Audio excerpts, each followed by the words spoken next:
I'm Tom. And we are VIMTV, Velocities in Music, the best kept secret in music reviews.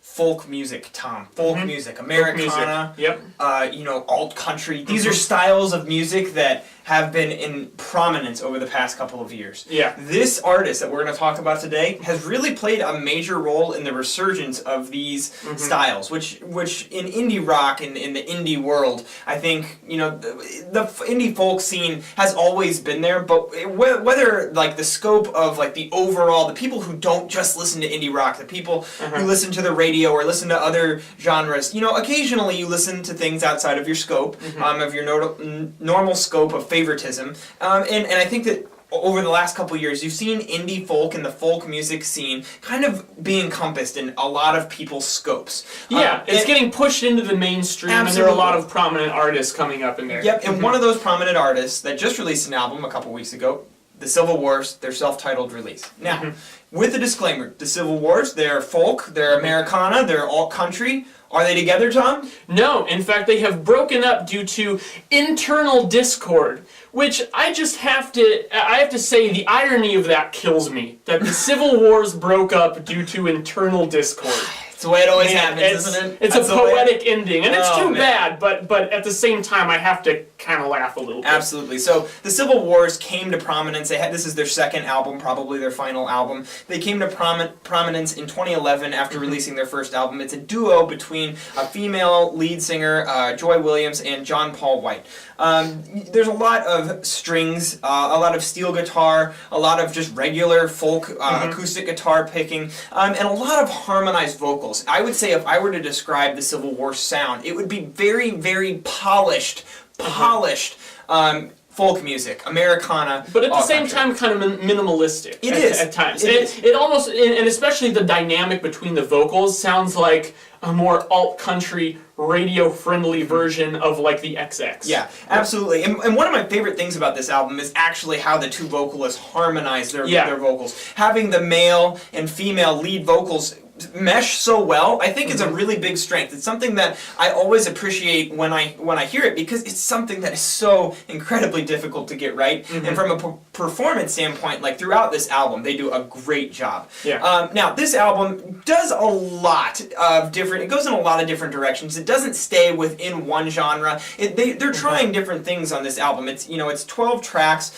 This isn't necessarily a long album. It just is a collection of the Civil War's work as they were over the past year or so, and they've been broken up now. They broke up last November was when they logged the internal discord, and I guess the North became the South and all that stuff. So you've had 8-9 months since then, and so you've just had all these songs sitting out there, and I'm sure their record company's saying, hey, we gotta make some money off this. Let's take what songs they have in the bank, put them on an album. There's not this I'm just gonna come out and say it, this feels like a compilation to me. It really does, especially not only with all the styles they're mixing in there, but the way they're arranged. There's not really much of a flow, so I find that I just kind of attach to the style of theirs that I like the most, and that didn't really encompass all of the songs.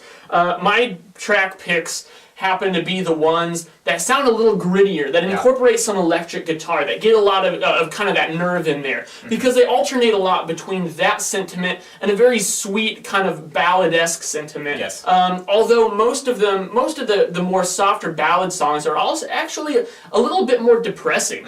Take kind of a pessimistic angle, songs like The One That Got Away, and even like Tell Mama. And then of course they do a cover of Smashing Pumpkins' Disarm, which is an interesting take. I think I like that one a little bit more than you did. I'm just kind of a hard ass when it comes to covers. I know you're not a big covers guy. I have to say though, Disarm is one of my favorite songs of all time. I think it's one of the best songs ever written. So for me to not think that it's crap is saying something. Fair point. I think that they at least brought it into their own style and made it their own. I'll always prefer the original because I prefer the original to most songs, period. Right. But I thought they did a decent job. Now, one thing I also want to point out is the very last track.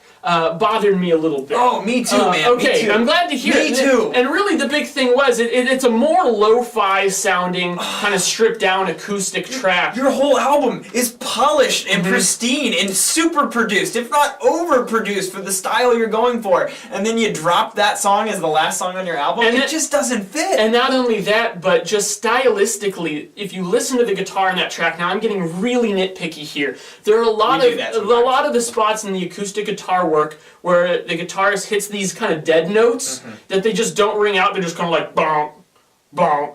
And he's obviously doing it on purpose, or at least not correcting himself on purpose. And it bothers me. It's a deliberate thing, but just stylistically, I think it makes the song sound messy. And already with that kind of unpolished production that contrasts with the rest of the album, I don't think it works very well as a closing track. I'll put that out there. No, I completely agree. In fact, throughout the album, there's tracks that I like and tracks that I don't, based on how this was put together, or should I say thrown together. I feel like while the production is good and these songs are quite polished, there's just certain tracks that I like better than others because that's the way they were written. They weren't written to be a unified album. They weren't written to be one fluid listen. It was written to just be, this is a track. What, do you like it? And then the next track is, hey, this is another track. This is another idea. Do you like it? Like that's how they went about writing this material, and then it was assembled into an album. Now, it's a compilation. You're naturally going to have some track disparity. I just feel like that it takes a hit. It's still decent. It's still enjoyable. I find that when I'm listening to this, I find certain tracks are enjoyable, and it's something that I'll definitely,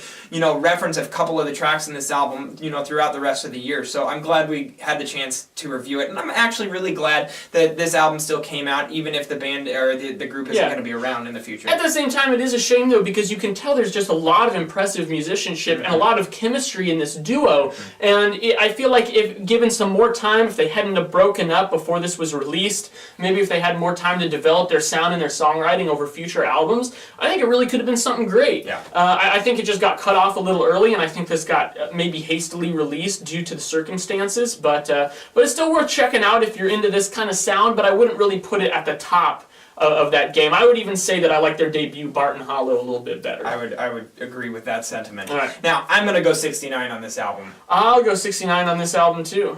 That's Pretty, a little creepy. creepy. That's All a little right. creepy. Anyways, what did you guys think about the Civil War's self-titled second album and their sad breakup?